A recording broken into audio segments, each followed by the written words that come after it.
แผนกการเงินแขวงไชยสมบูรณ์เอาใจใส่คุ้มครองรายรับจากโครงการต่างๆเพื่อจัดเก็บรายรับถูกต้องครบถ้วนในโอกาสที่ท่านไสยวงศ์จิตวงศ์หัวหน้าแผนกการเงินแขวงไชยสมบูรณ์เข้าร่วมกองประชุมสรุปเวียกงานการเงินประจำปี 2025และทิศทางประจำปี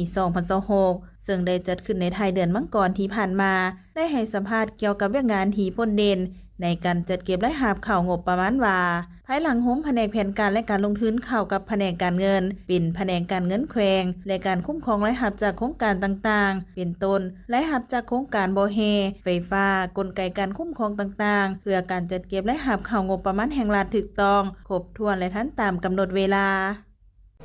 ข้าพเจ้าชื่อไสยวงศ์จิตวงศ์หัวหน้าแผนกการเงินแขวงไชยสมบูรณ์แสดงความยินดีที่จะได้ให้สัมภาษณ์แก่ภาคส่วนที่เกี่ยวข้องโดยเฉพาะกับมันข่าวสารการเงินของพวกเราภายหลังโฮม2แผนกเข้าหากันนี้ก็เห็นว่ามันก็มีความสะดวกโดยเฉพาะเป็นการจัดตั้งปฏิบัติโครงการลงทุนของรัฐก็มีความสะดวกตัดขอดขั้นตอนไปจำนวนหนึ่งอันนั้นถือว่าเป็นอันข้อสะดวกสำหรับการเก็บรายรับจากเฮทาสเนี่ยมันพวกเขาได้มีการประสานสมทบกันระหว่างแขนงการอุตสาหกรรมและการค้าและก็แขนงการเงินของพวกเขาสมทบกันลงติดตามกวดกาเพื่อให้มีความเป็นเอกภาพกันในการจดนับตัวเลขการขนส่งและก็2แขนงการพวกเขานี้ได้ลงกวดนับกงเตอร์ไฟฟ้าและปริมาณไฟฟ้าที่ส่งออกแต่ละเคลื่อน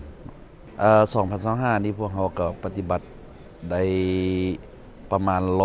142%มูลค่าก็ 2,400 กว่าตึก็ถือว่าเกินแผนไปประมาณ700ตึเคียงคู่กันนี้ได้เอาใจใส่ในการคุ้มครองงบประมาณแห่งรัฐหันเป็นทันสมัยคุ้มครองรายรับจากโครงการต่างๆเป็นต้นรายรับจากโครงการบ่อแฮไฟฟ้าบริษัทผู้เบียร์ไมนิ่งรวมทั้งกลไกการคุ้มครองต่างๆเพื่อการจัดเก็บรายรับเข้างบประมาณแห่งรัฐถูกต้องครบถ้วนทันตามกำหนดเวลาและสู่ส่วนปฏิบัติแผนรายรับที่รัฐบาลก็คือกระทรวงการเงินได้มอบหมายให้บรรลุตามระดับคาดหมาย